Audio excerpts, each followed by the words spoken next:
నాకు నిద్ర పడతలేదు. ఒక వారం నుంచి ఏవేవో పిచ్చి పిచ్చి కథలు వస్తున్నాయి. ఇంకా ఎవరు నన్ను కొడుతున్నట్టు వస్తుంది. నాకు అసలు నిద్ర సరిగా పట్టలేదు స్వామి. మరీ చిన్నపిల్ల ఉంది, ఏదో చేసేద్దాం. తెలుసమ్మా, నాకు మొత్తం తెలుసు. मस्त शेड्स ఉన్నాయరా నీలా.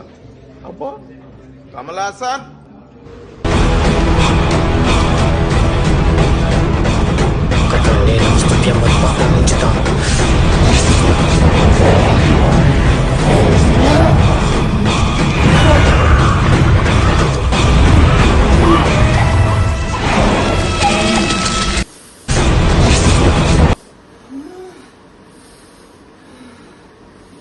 పెద్ద సమస్యతో వచ్చిన నువ్వు